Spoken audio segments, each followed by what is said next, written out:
Hey everyone, and welcome back to my channel. I hope you're all well. If you're new here, I'm Jo. I do craft videos and Poundland hauls and charity shop finds, and now I'm doing book reviews as well. I've recently taken up reading again after quite a long gap of about 6 or 7 years, and I cannot believe how much I've really enjoyed the last month. It's been absolutely wonderful. Looking forward to getting into bed each night and picking up a book. So this will be my first book review, as I've just mentioned, and at the beginning or the end of each month I'm going to do the previous month books that I've read in that month and share my thoughts and opinions with you. Just a few things before we get started. I'm not going to give any plot twists or endings of books or any major events that happen in the books, because I don't want to spoil these in case anybody decides that they want to pick them up and read them themselves. I'd just like to say that this is my opinion and everybody's entitled to their own opinion, so if it differs from me, that is completely fine. I want to have a little bit of a debate in the comments if you've read any of these books, so yeah, I'd love to know your thoughts. What I'll also do is I will put the titles in the description of the books that I've read and a timestamp, so if you just want to see one or two books and you don't want to watch the whole video, you can skip along to that and then you can see the one that you want. I'm also going to be rating the books out of 5 stars, 5 being incredible and 1 being not so good. And I also want to let you know that every book that I'm going to be reviewing today is actually from Poundland. So we'll start with the first book. I'm going to read the back of the book, then I'll give my opinion and I'll also give my rating as well. So we'll start with the first book, which is The Black Door by Velvet. And this was the first book that I picked up after I stopped reading after 7 years. So yeah, I got this one and thought I would give it a go. This is normally the style that I kind of like to read. I like to read erotic novels and romance novels. I'm a hopeless romantic at heart, so yeah, anything that involves a love story or anything like that I'm really sold into. So yeah, this is the reason that I picked this one up. So the back of the book says, behind the black door, anything and everything can happen. Ariel Vaughan is a high-powered attorney and a partner at her firm.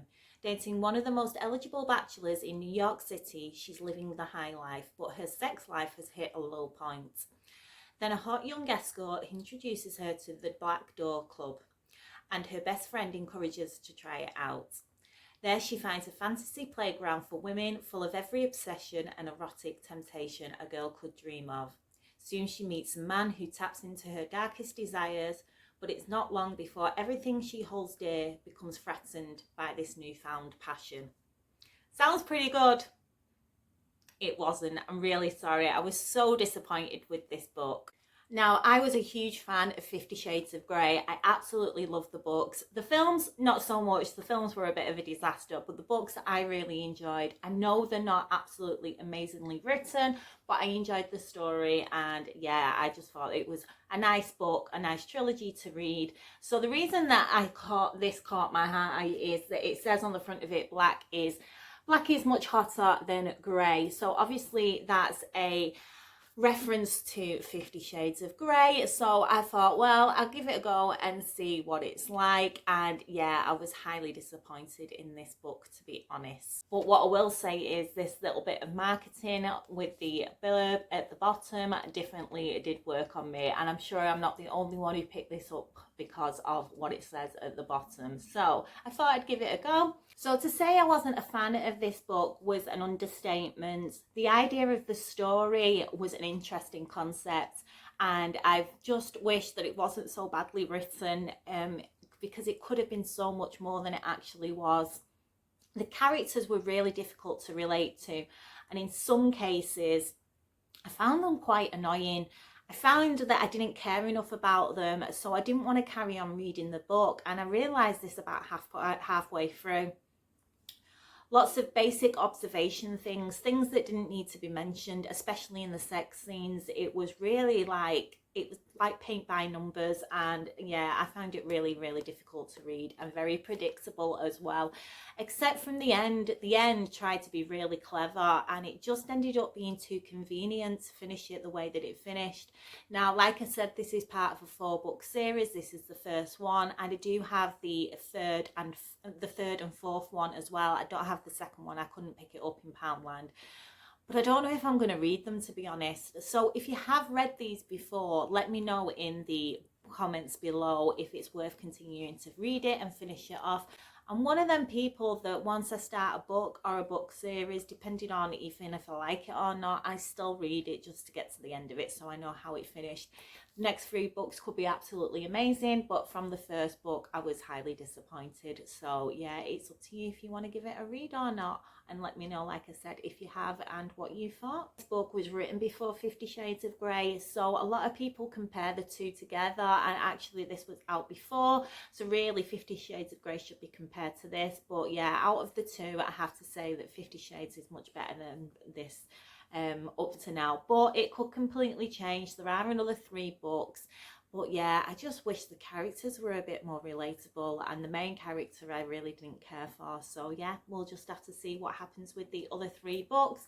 Like I said, let me know what you think. I will finish them anyway, even though I didn't enjoy this, just so I can continue the story and see how it ends up. So yeah, that is the first book that I read in the month of March. I also had a look at some other reviews, and I have to say it's mixed reactions. Some people said they really liked it and some people said that they didn't. So yeah, it's 50-50 on what people think. And I've noticed that a lot of people that obviously said they enjoyed it did read all 4 books, and the people who said they didn't only read the first one. So maybe it will get better as it goes along. But for a star rating out of 5, I give this 1. I'm really sorry. But yeah, I really didn't enjoy it. And like I said, that might change once I've read the other 3. So that was the first book that I read in March, and we can move on to the second. The rest of the books that I've read are not in any particular order that I read them, but I thought I would start off with the first one that I picked up when I started. They're not all going to be bad reviews. Some of these are really good, and yeah, I'm just happy that I get to share them with you. I'm just wondering, because obviously this is my first book review, do you want me to tell you the story, or do you want me to just leave it so you can read it and see how it is yourself? Let me know which one you'd prefer. And obviously I'm not going to spend a lot of time talking about each one of these, because otherwise the video will be so long because I've read so many. So I'm just going to do a couple of minutes for each one, and I hope you do enjoy. And yeah, I'll be looking forward to doing my next one and seeing what I read next month. So the second book that I picked up was The Perfect Present by Karen Swan.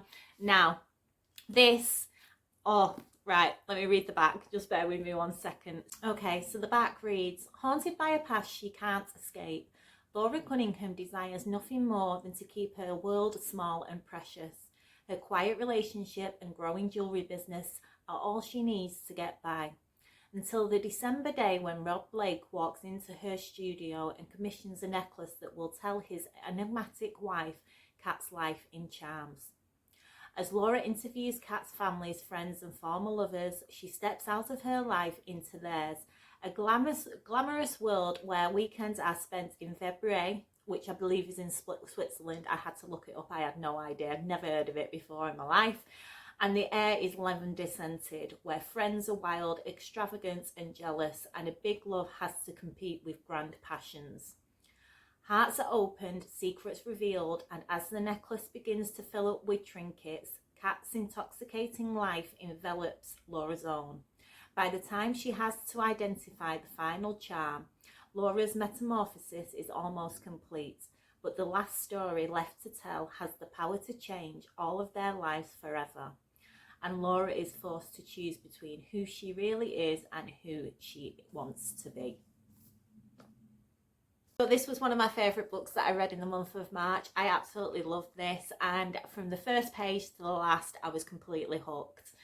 I read this before and I didn't realise, when I was in about the second or third chapter, I thought this seems a little bit familiar, and then by the time I got halfway through I was like, yeah, definitely read this, completely read this, and I kind of remember how it ended. But I can honestly say, even though I forgot the first time that I read it, I will never forget this ever again. This is probably going to be one of my favourite books of all time, and I will reread this at some point. I enjoyed it so much that I don't understand why this hasn't been made a film. This would be absolutely amazing as a film.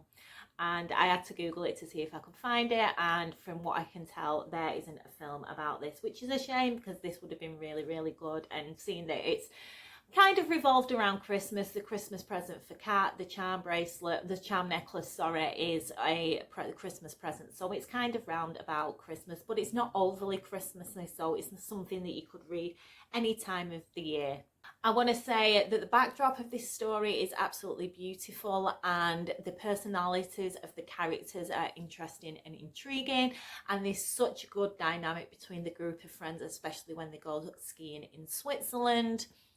They are multi-layered personalities, and you're always finding out something new as the story progresses. And I would be happy to have a group of friends like that. It'd be so interesting to go on adventures if you had a group that had dynamics like that in it. It would just never be a dull moment. I am a hopeless romantic, like I said before, and the chemistry between Laura and Rob in this book, even though they're not together, is absolutely outstanding, and we all wish that we could have them feelings for somebody else. And a lot of people do. Unfortunately for me, I'm getting there. I'm getting there. I'm not going to spoil it, but I'm getting there. So yeah, sorry,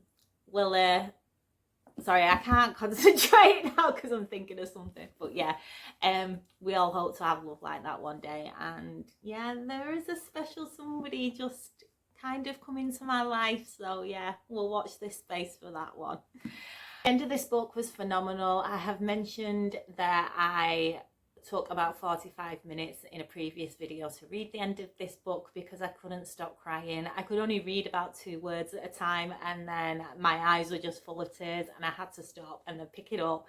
And yeah, it took me about 45 minutes to read this last chapter. I don't know if it's as sad as I thought it was, but because I've been through something in my life, it just brought back a lot of memories, and yeah, I was an absolute mess. So I would give this a 5 out of 5. If you've not read this book, I would highly recommend it. It's definitely a good read. You'll never want to put this down until you get to the end. So yeah, I really enjoyed this book, and we're on to the next. So the next book is Summer with My Sister, and this is by Lucy Diamond, and the back reads as follows. Polly has always been the high flyer of the family, with the glamorous city lifestyle to match. Claire is a single mum with 2 children struggling to make ends meet in a ramshack cottage. The 2 sisters are poles apart and barely on speaking terms. But then Polly's fortunes change unexpectedly, and her world comes crashing down. Left penniless and with nowhere else to go, she's forced back to the village where she and Claire grew up, and the sisters find themselves living together for the first time in years. With an old flame reappearing for Polly, a blossoming new career for Claire, and a long-buried family secret in the mix, sparks are sure to fly, unless the 2 women have more in common than they first thought. So this book, from start to finish, I had a love-hate relationship with, I'm not gonna lie. So I don't know if the author decided this before she put pen to paper, but Polly, one of the sisters, is absolutely horrible. She's narcissistic, she's self-absorbed, she's mean, and yeah, it really spoilt the book for me. Like I said, the idea of the 2 sisters coexisting and how they got on, seeing that they are so opposite, was really intriguing to me. And I suppose if you have to have 2 opposites, you have to have a good and I say good and evil, but it's not good and evil, it's just annoying and spoiled and self-absorbed and narcissistic versus somebody who's quite down to earth. So yeah, I suppose there has to be 2 opposites, but some parts it was really difficult to read. I just didn't connect with her. I didn't understand her. I couldn't relate to her because I am definitely not like Polly in any way whatsoever. And I was a bit unsure and a bit I'd say it was unrealistic of a person. I mean, there are probably people out there that are like that. Not that anybody that I know. It just seemed like it was overdone.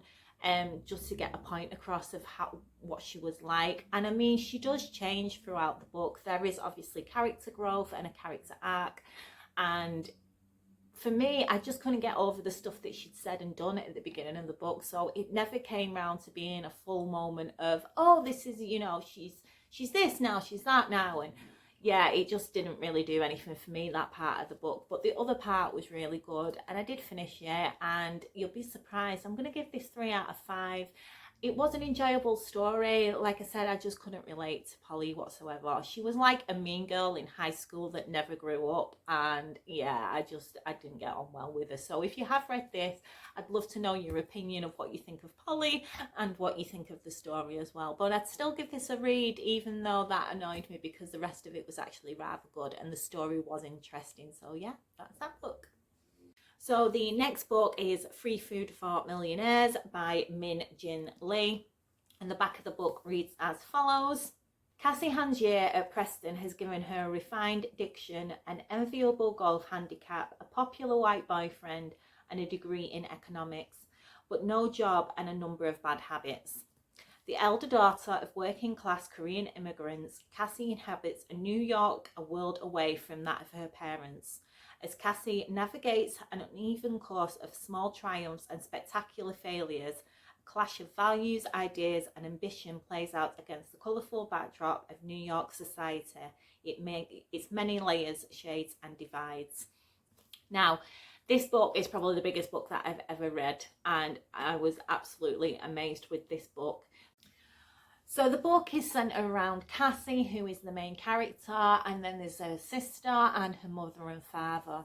Now, her mother and father are Korean immigrants and moved over to America for a better life for themselves, and they did actually make a good life for themselves, better than when they were in Korea, but they do work all the hours that they can, and they have very little. Cassie and her sister are obviously American born and have been brought up in a country where it's very consumer based, and Cassie seems to believe and wants the finer things in life. She thinks she deserves them, and basically throughout her young adulthood she's striving for those better things that her parents couldn't provide and never had. So the book is an insight into, I'm just going to read this out because I wrote this. The book is an insight into the family dynamic of a family who has Korean traditional values and beliefs, and against a younger generation who have been told them beliefs but don't actually live in a society where them beliefs are put into practice every day. It brings up many questions about what one's life is like and what one wants in life as well, and the difference between the two. The book covers over nearly 600 pages, so there's a lot of topics that happen in this book, but many of the topics are based around materialism, debt, first jobs, one's dreams versus one reality, and love and the responsibility to yourself and to others, and the beliefs of your parents and the traditions that have been handed down. It was an eye-opening experience. There's a lot of this that I never even considered and didn't know anything about, and it was really intriguing to read about what it's like to move from one country which is completely different to the country that you're moving to, and how you integrate yourself into that country and how you basically build yourself a life. So yeah, it was a real interesting read, not something that I would normally pick up, but oh my, I'm so glad that I did, and I would give this a 4 out of 5, no questions asked. I would highly recommend this to anybody who wants to read it.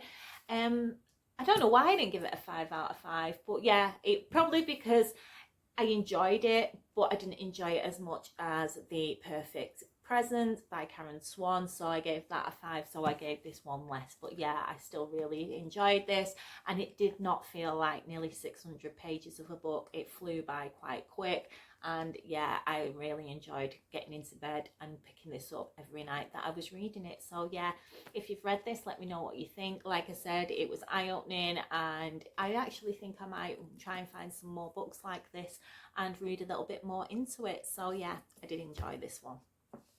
The next book is Looking for Fireworks by Holly Cavendish, and I'll read the back. When her father becomes ill, single city girl Lainey Barwell moves to the Cotswolds to look after him. She's been looking for fireworks in her love life ever since she broke up with her predictable ex-boyfriend Giles. But she has no thoughts of kindling the spark she's looking for here. If she can't find love in the big city like London, with all its internet dating, single nights and socials, how can she ever hope to find a man of her dreams in a tiny village? But there are two prospects when she gets there. Martin, who can always be dependable on for a kind word or advice, or Toby, who is distant but who sets her heart ablaze. When it comes to love, should Lainey trust her logic or her head or the racing of her heart? So this is definitely an easy romantic read. It's everything it offers, fireworks, and I love the book cover as well. I think it's so pretty, and yeah, Bonfire Night is one of my favourite nights, so anything to do with fireworks I'm absolutely in love with. And yeah, it was an enjoyable read as well. It's set in a small country town in the Cotswolds, and nothing much happens there, and to be honest, nothing much happens in the story as well, but it's still an interesting read and I did really enjoy it. The one thing I will say about the main character, Lainey, is for someone who works in the world of PR, public relations, her lack of communication is unbelievable. She just doesn't seem to be able to communicate with people around her in any way that matters. It's just very bizarre, and yeah, the two don't work together for me. I mean, obviously the reason that they pick Peppard is because something happens in the story where a job becomes important in the storyline. But other than that, she just doesn't seem to be able to speak to people and stand up for herself and say what's on her mind. And I find that very odd. And yeah, it's just a little bit weird. So in that part, I didn't find it very realistic, but I did really enjoy it, and the two love interests are quite interesting, Martin and Toby. But yeah, and some of the people in the book, there's Toby's sister and Toby's ex-girlfriend, are really annoying, and the conversations that they have with Lainey, that's what I don't understand. I don't understand why she doesn't stand up for herself. So yeah. Another thing I found about this book is that the characters always assumed things. They never communicated with each other. There'd be something that had happened and there'd be two points of views, and instead of trying to clear things up, it was just left unsaid, and they just thought what they thought and didn't actually consider what it might come across to somebody else. And I found that a little bit annoying as well, because we all know that what happens and what we believe happens are two different things depending on whose point of view you're looking at. So yeah, I found that a little bit weird as well. And I just felt like screaming sometimes to Lainey, just say something, just say what's on your mind, or just ask what you want to know. But yeah, that didn't happen. So I still really enjoyed it. It is a nice read for over summer, and I give it 3 out of 5 stars. Even though some of the shortcomings, it was still a good romantic read. So yeah, I actually kind of enjoyed this one, and I think I read it in about two, 3 nights. So yeah, if you've not read it, then give it a go, and if you have read it, like I said, let me know what you think, and let me know what you think of Lainey, because honestly I felt like shaking her at some points, just saying, say what you need to say. You're driving me mad. So yeah, yeah, I'd still give it a go. The next book is The Infidelity Chain by Tess Stinson, and on the front it says 6 lovers, 2 affairs, 1 betrayal, and the back reads as follows. Jackson is married to Ellie, who's sleeping with William, whose wife Beth is falling for daughter Kat's boyfriend Dan. Ellie has worked hard to achieve this perfect balanced life. She has a high-flying career as a paediatric doctor, a charming husband in Jackson, and a passionate lover in William. But when tragedy strikes out of the blue, Ellie's careful, ordered life spirals out of control, and she is focused to question the one thing she holds dear. William is happy to have his cake and eat it too, but as his wife Beth emerges from an illness which has plagued some of her most precious years, it's her turn to rediscover passion, and not with her husband. And for William and Beth's daughter Kate, the transit from girlhood to womanhood is suddenly set to be a baptism of fire. This book was phenomenal. It took me completely by surprise. The back of this book does not do what happens in these pages justice whatsoever. I'm not going to spoil it because there's 2 reasons being. One, I don't want to spoil it because it was such a surprise I wasn't expecting. I think that's why I enjoyed it so much. And also the other thing that I don't want to do is tell you much about it, because one, I will get demonetized, and two, some of the things I'm not happy to talk about on here. I am going to put this as an 18 video just because I've mentioned a few words that I don't think is appropriate to say in front of children, so I will restrict this to 18 viewers only. But yeah, I'm not going to spoil this book whatsoever.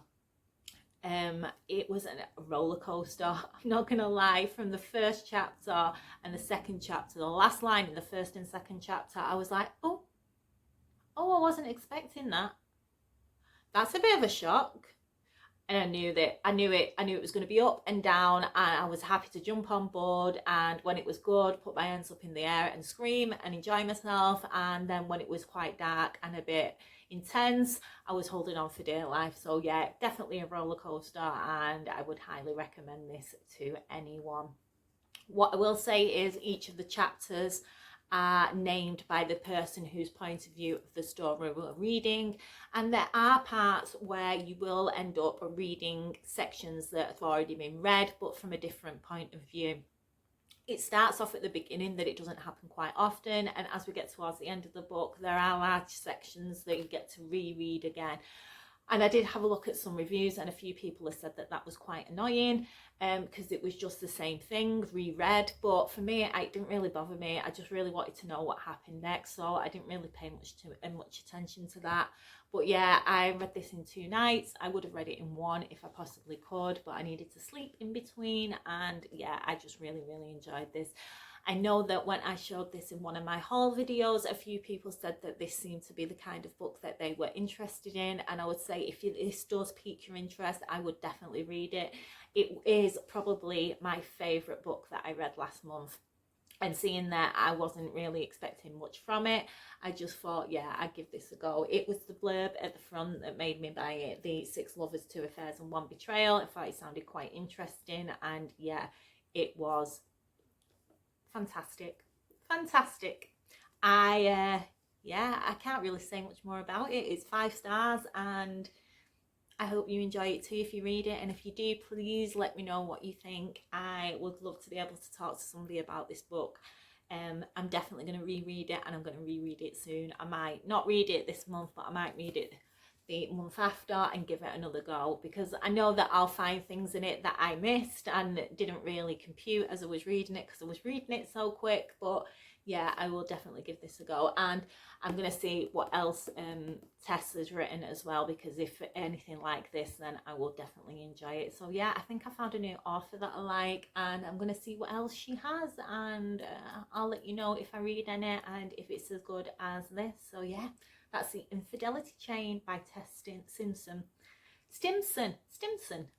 So yeah, that's the Infidelity Chain by Tess Stimson, and we'll get on to the next book. The next book is The Revenant by Tristan Hughes, and I'll read the back of the book. In a remote Welsh village by the sea, 4 friends grow up together. Plain but charismatic Dell is the ringleader, unstoppable, supremely confident in her ability to get her own way. Neil, shy and stuttering, and Ricky, full of rage and loneliness, are misfits at school until Dell takes them under her wing. Steph is the outsider, but she too is mesmerised by Dell's devil-may-care approach to life. They hang around together, mucking about in the woods, searching for treasure, on the seashore, doing dares, sharing cigarettes. Then one terrible day, the gang is broken up for good. Meeting 10 years later in the now stagnating village, Neil, Ricky and Steph revisit their childhood haunts and relive the memories that they cast a shadow over each of their lives. Dell is by turn the beating heart and the centre of all their stories, and a gaping absence. This is not the kind of book that I normally read, and I didn't enjoy this. I found it really hard to read. I'm going to be completely honest about this book. It is definitely not my kind of thing, and I think that's why I didn't enjoy it.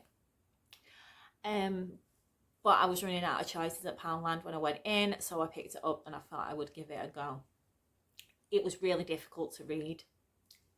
The author didn't half over describe things instead of having one or two sentences to describe something, it's about 50 or 60 sentences. And by the time you've read the full description of what you're trying to read, I couldn't remember what he was trying to say. Now, I don't know if that's because this isn't the kind of thing that I normally read. If you do read this kind of book, then you probably would maybe enjoy this. But for me, I found it really difficult.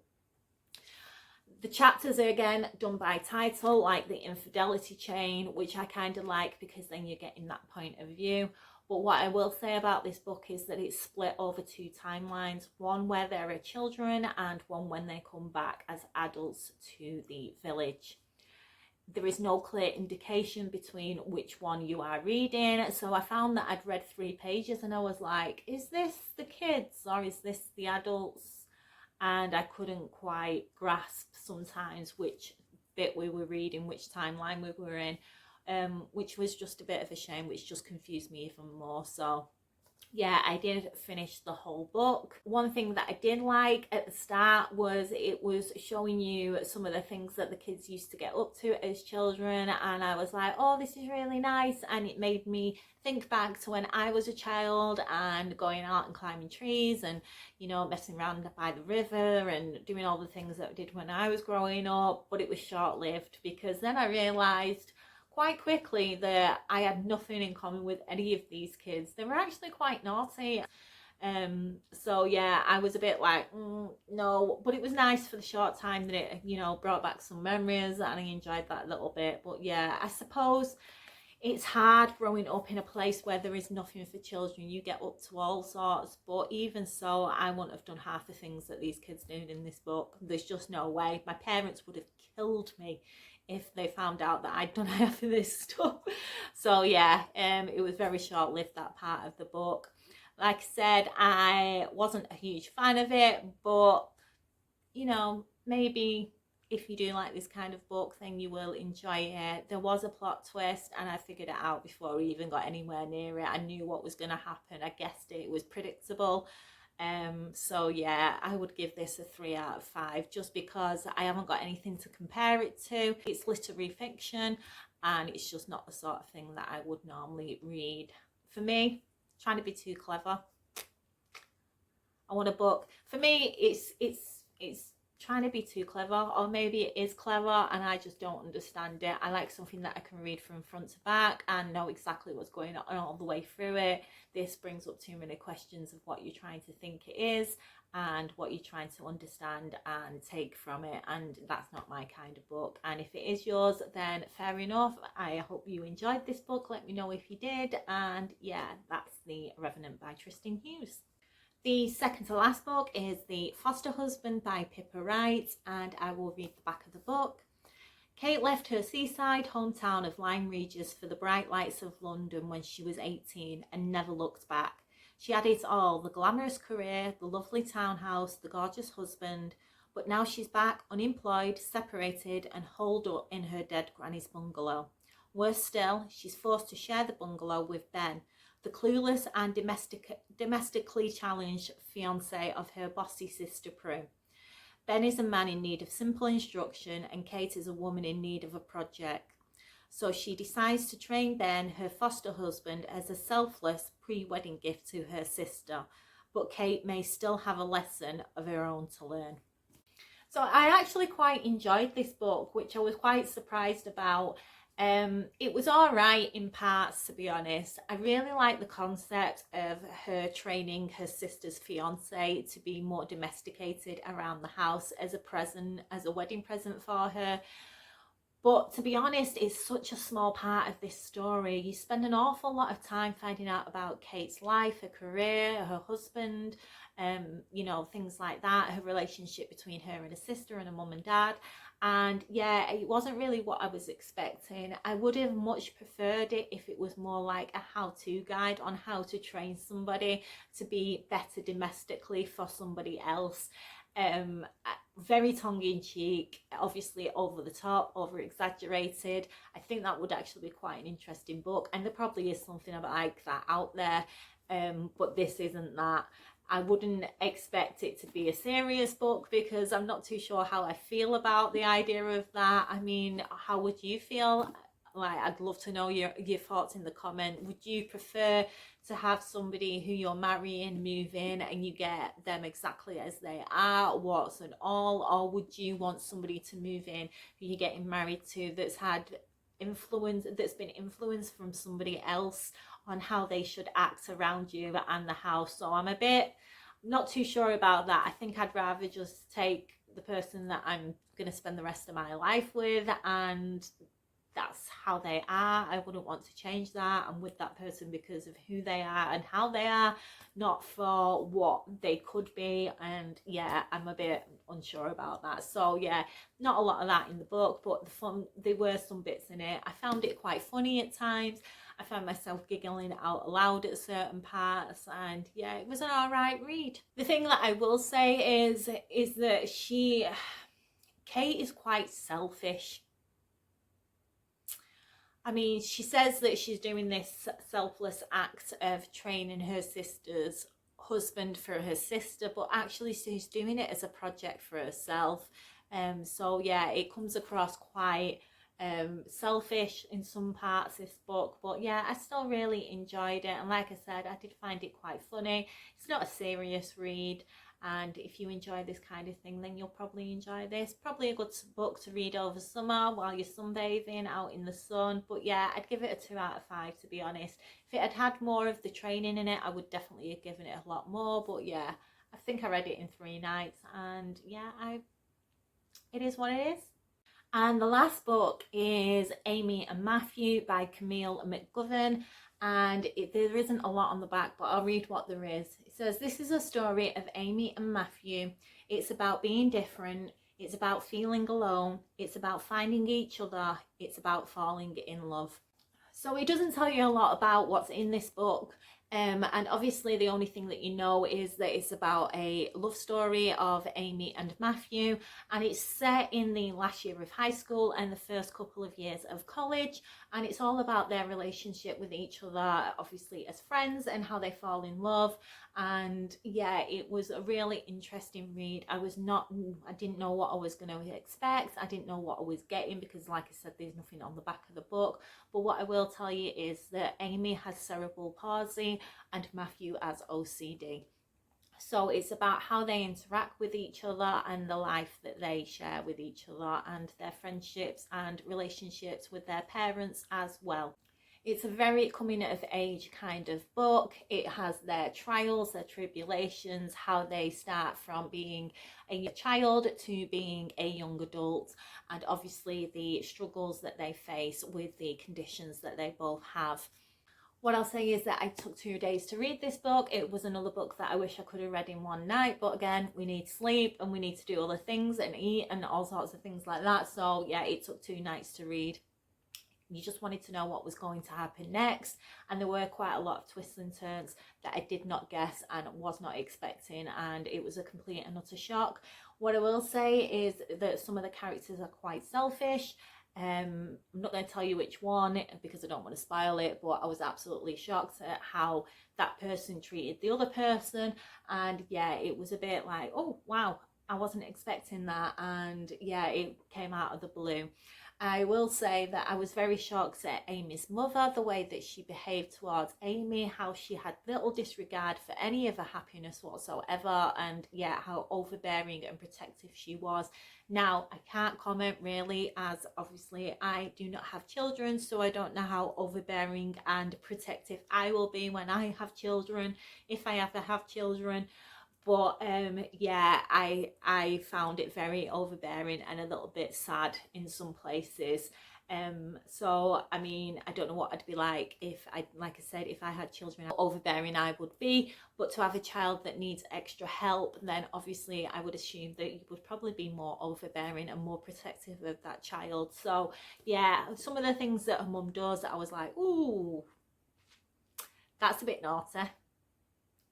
So yeah, it was a very, very interesting read. I'm going to give this 5 out of 5 because yeah, I can't give it anything less, and I would recommend reading this. It was very eye-opening just to understand how somebody with a condition, of any condition really, lives life as a young child and the things they have to go through in school and how they get about and how they do things, and you know, how life is to them and how they see life. And it was a really interesting read. So yeah, I would highly recommend this. And that is everything that I read in March. So 9 books, 3 of them got 5 stars, the others got a couple, and there was 2 that I was 2 that got 1 star, but that's just my opinion. You might completely disagree with me and you might have loved them books, and that's the great thing about reading.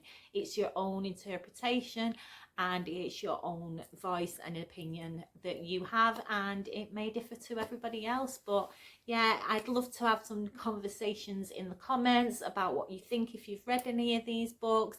Like I said, people will have different opinions and that is completely fine, but please keep it nice and please be respectful of everybody.